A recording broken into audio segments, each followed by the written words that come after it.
There is a specific kind of man who is never finished, not because the work demands it, not because anyone is watching, but because something inside him simply will not allow it.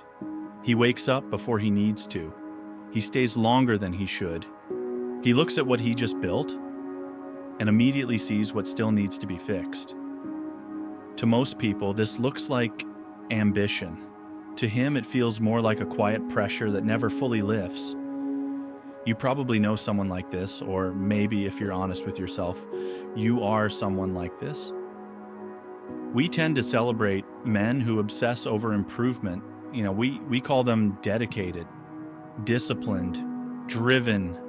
We hold them up as examples of what hard work looks like when it's taken seriously. But this video isn't really about hard work. It never was. It's about something that goes much deeper than effort, something that has been quietly shaping these men since long before they picked up a barbell, a guitar, a set of blueprints, or a line of code. Because the question worth asking isn't how these men do what they do. The real question is why they can't stop. Even when they're winning, even when they've already surpassed everyone around them, even when, by any reasonable measure, they are already good enough. There is a moment that almost every mastery-driven man has experienced and almost never talks about. It's the moment right after a win.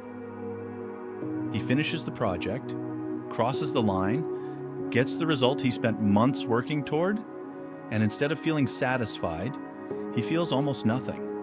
A brief flash of relief, maybe, and then, almost immediately, his mind is already somewhere else, already measuring the gap between where he is and where he could be next. Most people assume this is a problem of ambition, that these men simply want more. But that's not quite right. It's not that the goal wasn't enough.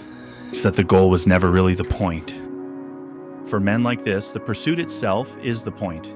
The process is where they feel most alive, most focused, most like themselves. And when it ends, even in victory, something feels missing.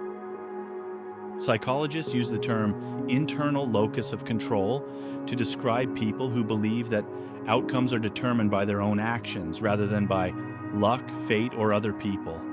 Men with a strong internal locus of control don't wait for circumstances to change. They change themselves. They improve their process. They raise their own standard.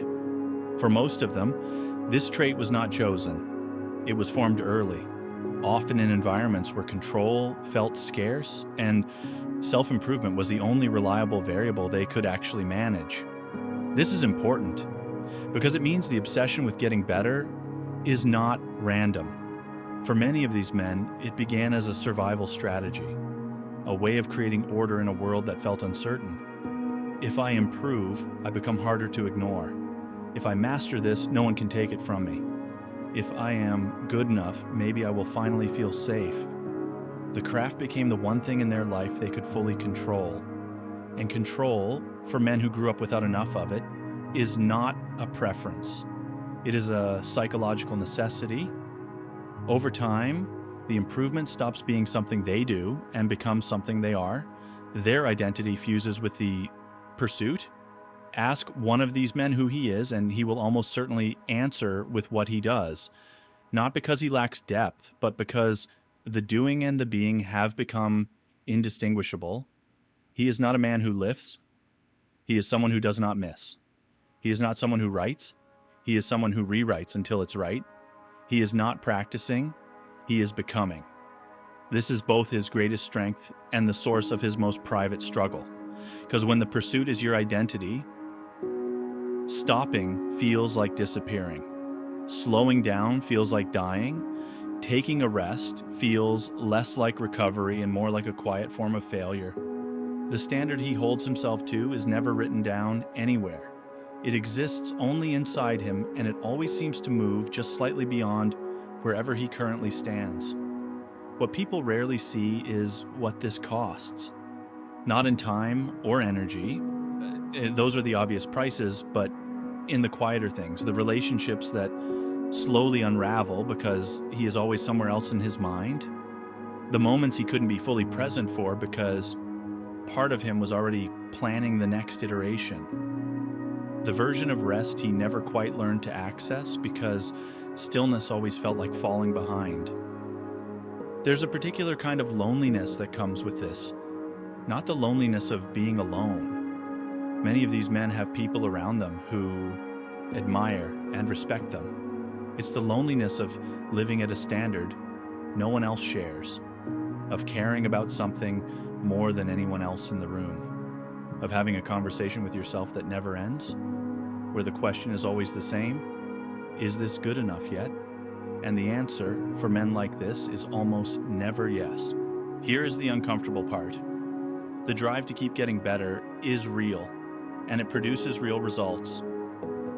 These are often the men who build the most remarkable things, who reach levels most people only observe from a distance, who decades later look back on a body of work that actually meant something. That is not nothing. That is in many ways everything. But the pursuit can also become a way of avoiding a different kind of work, so the interior kind. It is much easier to optimize your training than to sit with the question of why you are never satisfied. It is much easier to refine your craft than to examine what you are running from when you disappear into it. For some men, the constant improvement is not just ambition, it is armor, and the thing it protects them from is the possibility that they might already be enough, that they always were, and that all of this was never really about the work at all. This is not an argument against mastery. The men who dedicate themselves fully to becoming exceptional at something leave something behind that matters. The world is better for their obsession, but it's worth asking, quietly, honestly, without defensiveness, when you strip away the progress, the output, the next goal, the next level, who is left? And is that person someone you've spent any time getting to know?